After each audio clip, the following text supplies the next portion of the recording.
Et tu veux pas être au soleil, maman? Et tu viens là, toi, Enzo? Je te mets là, tu vas là, tiens. Il pourra la plus, je sais. Tu veux rester en bas? Vous déplacez un petit peu. Il y a largement la place pour tout le monde. Ah, vous voulez l'ombre en plus. Ça fait beaucoup, hein? C'est vrai, ça fait beaucoup. C'est beaucoup, oui, quand même. Les deux Matisse, ils sont gras, ils se mettent devant. Ah oui, mais il y a encore de la place devant si tu veux y aller. Il y en a, hein. Il y a au moins une place ou deux si vous savez. Mais dépêchez-vous parce qu'après c'est trop tard. Où ça? Entre Renaud et entre Valentin et Alban. Voilà. Ah, c'est Charles, t'es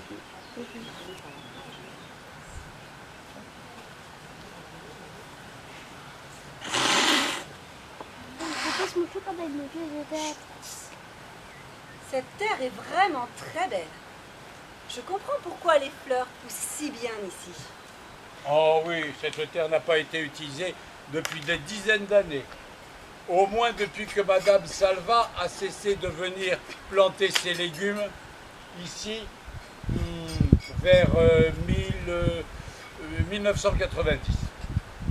Alors pourquoi il y a tant de pierres et de gros cailloux? À cause des ouvriers qui ont démoli le village, le château. Et oui, je vous rappelle que le château a été acheté en 1828 par un marchand de sauveterre. Il a embauché tous les paysans du coin pour le faire démolir mur après mur, toiture après toiture. Il ne reste que des cailloux. Mais alors comment le seigneur du château pouvait-il rester s'il n'y avait plus de toiture? Le dernier seigneur était déjà mort, ma chérie. Il n'y avait plus personne ici depuis 1812. Sauf des chauves-souris et des araignées alors? C'est ça. Et des lapins? Et des écureuils? Et des oiseaux. Et des cailloux? Tiens, en voilà un gros. Attention, ne vous faites pas mal avec votre truelle quand vous travaillez la terre. Hein? Oh, j'en ai un! Un quoi? Un beau morceau de poterie. Regardez, et tout décoré à l'intérieur. Ah, Avec de la attends. jolie peinture jaune. J'arrive.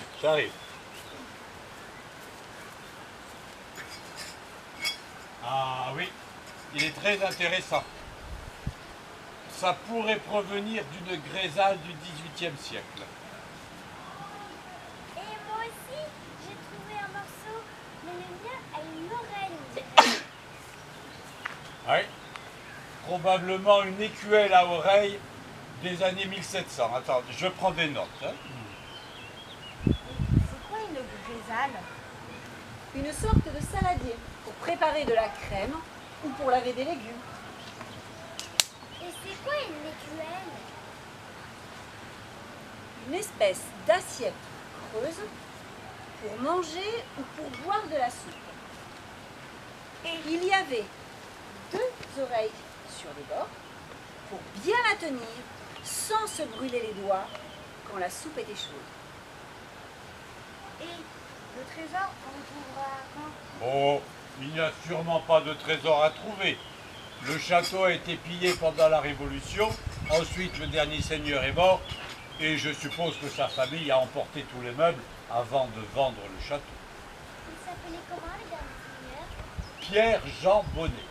On sait aussi qu'il écrivait des poèmes. Tiens, un morceau de verre.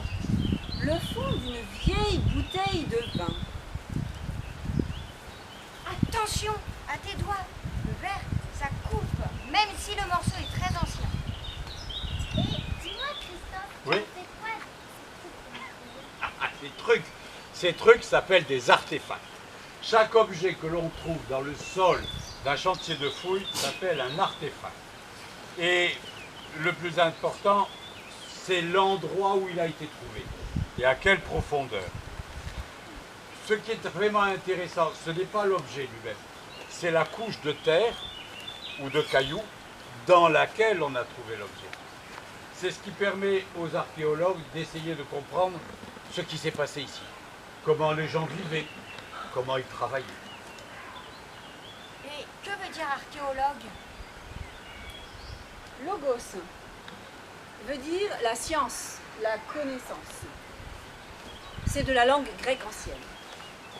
Et archéo signifie ancien, qui vient du passé, de l'Antiquité.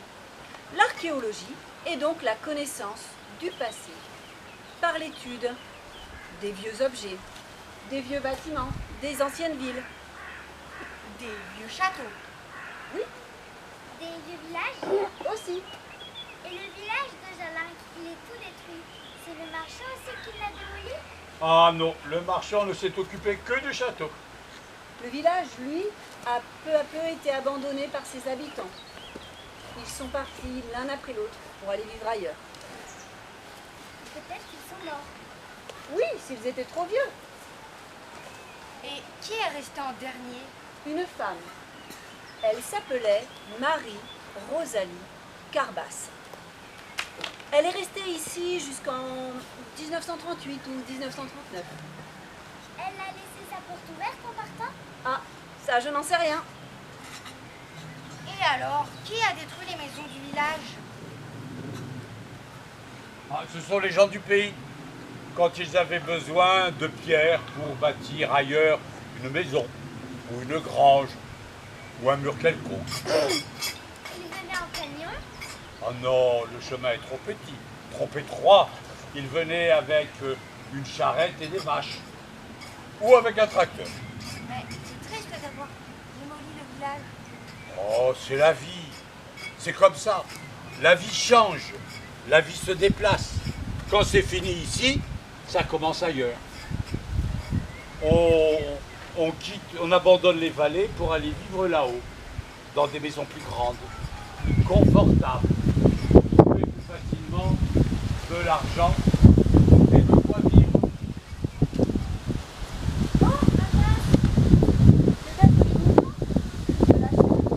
Les gens ont bien mangé ces jours-là. Oh, un gros truc en terre. Montre-nous. Attendez, je n'ai pas voulu le sortir de la terre. Ça y est, le voici. Oh, probablement un outil de jardinage, une espèce de croc pour travailler le sol, pour creuser ou pour casser les morceaux de terre. Dans un potager, par exemple. Un potager, parfaitement. Et il devait y avoir des potagers partout autour des maisons, dans tout le village, pour que les gens aient de beaux légumes. Et moi, je sais d'enlever une grosse racine. Qu'est-ce qu'il fait là, cet outil? Il a peut-être été abandonné par un habitant quand il a quitté le village. Comment peut-on le savoir? Oui, je prends des notes sur tout ce que nous trouvons. Le nom de l'objet, dans quel état il est, à quel endroit on l'a trouvé, à quelle profondeur. Ensuite, tous les artefacts sont numérotés. Je les nettoie et je les range dans des boîtes spéciales.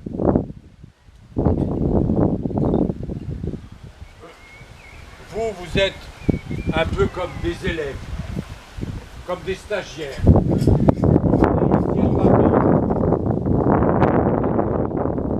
Pour découvrir l'archéologie, pour vous faire plaisir à travailler autour du château. Moi, je suis le responsable du chantier.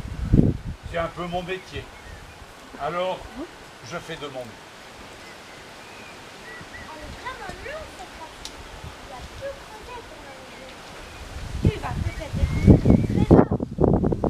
Et que fais-tu de tout ce que tu écris sur tes carnets? Ah, ensuite j'écris des articles que je publie dans le bulletin de notre association, avec des photographies, avec des dessins techniques. Et ça permet aux adhérents de l'association de savoir ce qui se passe ici, ce que nous faisons, ce que nous trouvons, comment le travail avance. Et tu l'envoies partout en France, ton bulletin? Presque partout, parce qu'il y a un peu partout des gens qui s'intéressent, qui aiment l'Aveyron ou qui s'intéressent à l'archéologie. Ça y est! La racine s'enlève!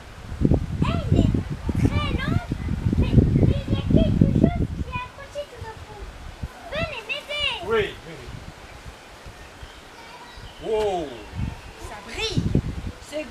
C'est du métal. C'est un casque, j'ai trouvé le casque. Oh, voilà. Bravo, Dana.